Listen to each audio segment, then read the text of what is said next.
The Spiel Canal, yet another gaming channel with no budget for animation or even a catchy tune. There we go. Hello. Hello, Welcome to New the video. Brilliant. Okay, Cool, we're on. we're on. Should we do a clap? Two. Okay, good. Clap cheeks. Alright then. New video. How are we going to introduce it? Start the video.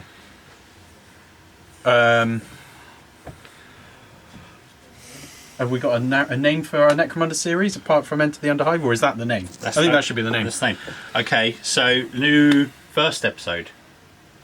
Intro episode. Introductory episode to... Prequel. It's a prequel. A preview episode? No.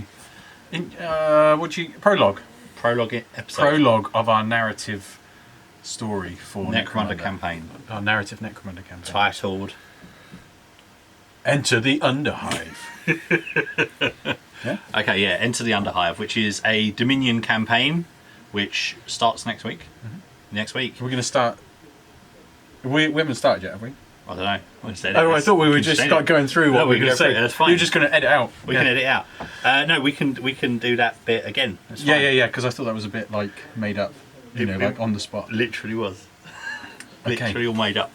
Okay. So, I'll let you do the because it's your channel. Oh, thanks. Yeah. This is our prologue episode to our new Necromunda campaign at the Games Bunker, which is here, Yep.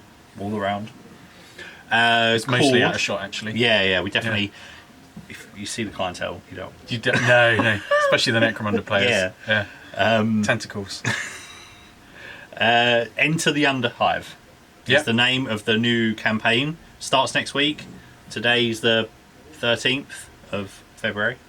The first cycle of the first phase begins Monday, Okay. which is another date. 18th. Monday the 18th.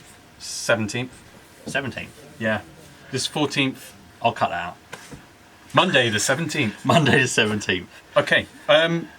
So Sean, Yes. I'm gonna be the Necromunda chump here who doesn't know anything about Necromunda. What exactly is You're a just playing Dominion? a part, right? No.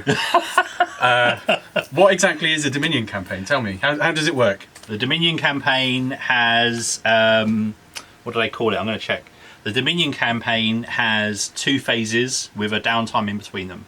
You have the occupation phase, where there are all of these unoccupied territories that you gain, which give boons to your gang.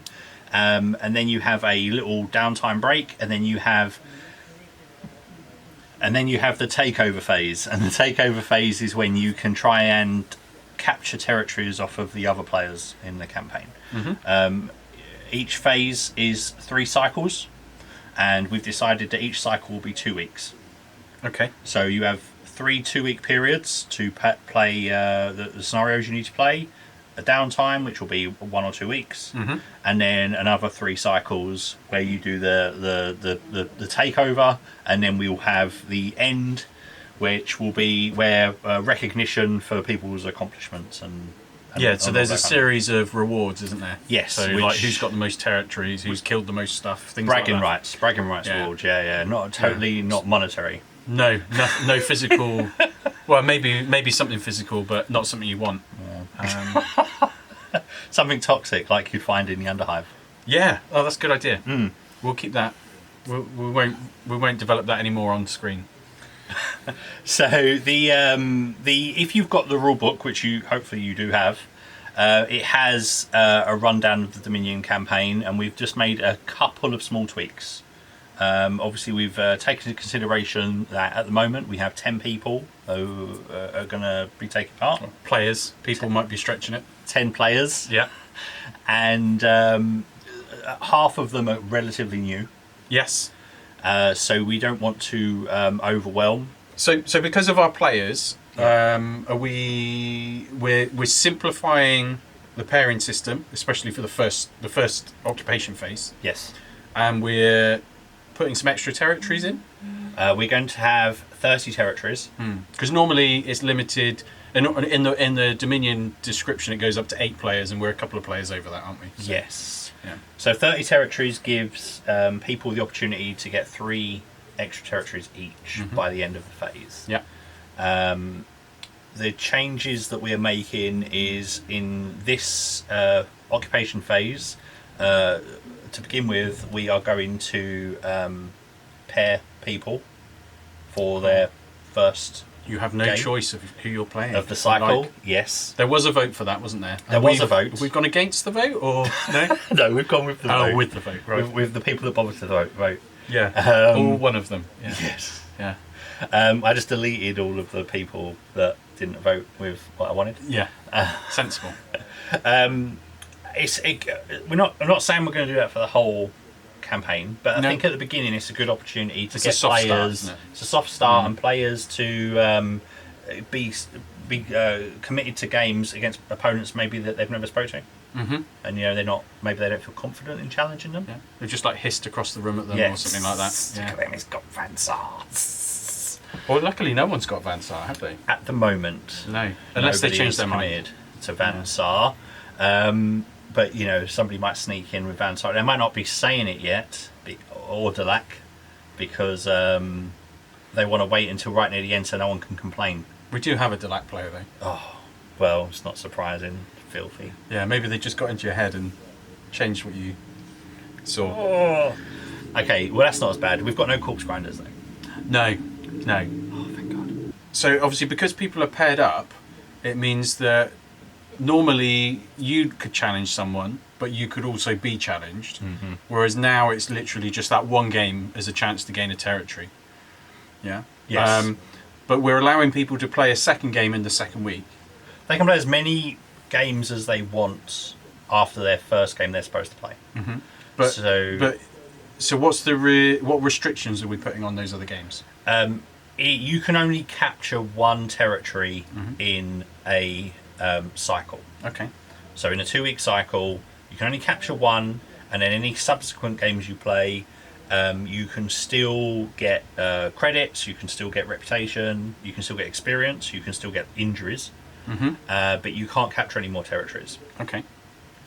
So you have one chance each round at the moment. Well, no, if you don't capture a territory in your first game, if you play any more games that cycle, you could still get a territory. Yeah, got you. But but once you've got one, that's it. Yeah. Cool. So then you're just kind of playing to improve your gang, but not to expand your territories past that. Improving's going to be difficult though, with the amount of captured and death that people are going to be rolling. It's going to be loads of injuries and Capture and Death. Yeah, that's the name of that's my own off-brand Ben and Jerry's ice cream. Yeah. Capture and Death. Yeah, meat free. Maybe. You have the little asterisks. Meat free. Little style. So what we'll have is each week, each cycle, we'll be putting out 2 scenarios. And when you're paired up, you can whoever is the lowest gang rating can pick one of the 2 scenarios. Yeah. Right. If you've already played that scenario, so say one person's played one and the other person hasn't played either, you have to play the one that nobody's played. But after that, you can go nuts. So, for example. Right, so we'll just go through our first week, and then we'll do subsequent videos to go through other scenarios. For our first week, the 2 scenarios are Border Dispute, which is a traditional sort of deathmatch scenario, which also has each gang has a gang relic, like a stationary object, which provides a boon if you're near it, but the other gang gets a bonus if they destroy it. Yeah, so it's all about moving into your opponent's territory and hitting their relic. It's a game where you want to play aggressively, Necromunda. So and protect your own. So aggressively and defensively. You can try. Okay. But some people will just eat everything forward and be like, screw my relic, I don't care. True, they will, yeah. So that's a more traditional scenario. And the second scenario is called Propaganda. And it's from the It's a pre-war event that happens. Once the war starts, it gets really important. Yeah. So in propaganda, you only have a very small gang, only 4 gangers, and there are 12 just houseless NPCs really around the board. The scenario will explain how they're laid out, and you're trying to get the other gang off the board, but you can approach the NPCs and inspire them to fight for you for that scenario. Ah, cool. And it's like a recruiting mission, yeah? Yeah, so you're trying to recruit people that don't have a gang to fight for you for that scenario. You can also, if you can try and coerce somebody that's fighting against you, one of the NPCs, to switch sides. Yeah. Oh, so they're not fixed once you capture them? They're not fixed, no. So they recruit them or whatever? Yes, you can go over there, pass a test, and then get them to switch sides. Oh, I like that. And then, Interesting. yeah, so it's a little bit different. And we'll provide some models here that can be used as the houseless gangers. Like gene stealers and stuff like that? Or yeah, just some. I've got like hive scum. I've got loads of things for different scenarios. So the scenario write-up gives you all of the stats you need and all of that kind of thing. So with both those scenarios, obviously there is whatever the reward is that's on the scenario sheet. There's also the opportunity to win a territory if you don't have one already. And on the propaganda, if you win the scenario, you also, first time you play it, you can't keep playing it, you get a free juve. So and that's like an extra little bonus. So, and if people played this mission in a future round and they hadn't gained a juve, could they gain a juve in a future round, or is it only for this phase? Only the first time you play this scenario. First time you play it, wow, cool. You can get the juve. You can't. So you can't just repeat it until you get one. So unlike where you could, if you don't win a territory, you could play other matches and maybe you would. The juve thing is you got one chance, a special bonus, and there will be other scenarios through the campaign that have that similar sort of mechanic. A special bonus for the first time you play it if you win it. Cool. Ooh. That's the plan. Exciting. Unless it sucks, and then I won't do that. Yeah. I'm not committed to it. If it sucks, you might do it. Yeah. No, opposite. If it sucks, I might not do it. So that's the plan. Cool. So we've got, just looking at the players that have in our Discord have said they're going to be playing, we've got a really good mix of gangs. It looks like everybody's running a different gang. Good. What are you running, Sean? Chaos Helots. That sounds disgusting. They are a okay stat line gang, but they have a random element of maybe getting favours from Chaos Gods. Cool. Which could also just like kill your gangers arms and stuff. Yes. So in Necromunda, obviously, you can capture enemy fighters. You can get captives, and the person that you're playing against, I can see where this is going. Yeah, has an opportunity to rescue them. Yeah, but if they fail the rescue, the Chaos Helots can sacrifice them to try and increase their chance of getting the boon. Cool. They can't sell them because they are they're too valuable. They're an unlawful gang. Yeah. So there's certain things they can't benefit from. It's far more valuable for them to get some boons. Yes, but yeah, we seem to have been quite lucky in. I think everybody is taking a different faction. There's still time for that to change before we actually play, but you know. Yeah, when the other secret Delac players come out of the woodwork. Turns out they're all Delac. It's going to be like playing against squats. It's going to be like playing against 9 opponents full of Richard O'Briens. Yes, yeah. We tell them. Maybe we should say if you want to play Delac, you've got to wax your head and put some weird glasses on. I'd say the Delac are so committed to the subterfuge that they are playing with the stats of the gang they're pretending to be. Oh yeah, like Alpha Legion. Yeah. Yeah, I like it. Cool. So yeah, that's what it is. So what are you going to play? What faction are you going to play with, Jim? I'm stuck. I haven't really decided. I normally play Orlocks. So that means that I've got enough of a gang painted that I could play Orlocks and not feel like I had to do more.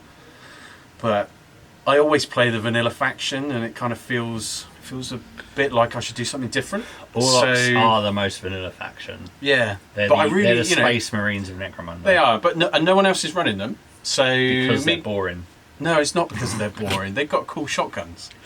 They do have cool shotguns. They've got jetpack people and big guys with, I don't know what the big Dogs. guys do. I never did. Yeah, there's dogs, There's dogs. and I like dogs. You like Yeah, dags. I do. But yeah, it's either that or something completely off the track, and something like Venators, which are obviously like a kind of almost customize your own gang.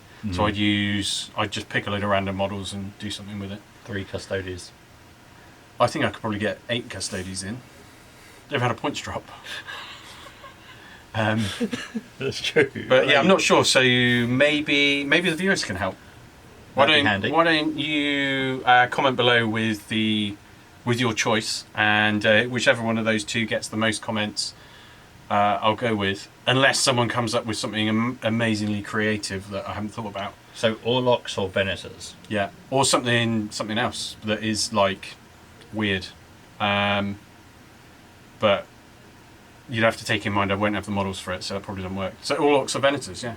Comment below. Would you be open to if someone else lending you models if they've got a gang that they're not using? As long as it's painted? Yeah, okay. If you come up with a different idea and it's not already taken by someone else, and someone can lend me the models, I'll do it. And if they can't, I'll pick whichever one gets the second most votes. I've got some Ogrins, slave Ogrins. Cool. Yeah. Put it on the list. They're trash. Anyway. Maybe I could run a chaos cult as well.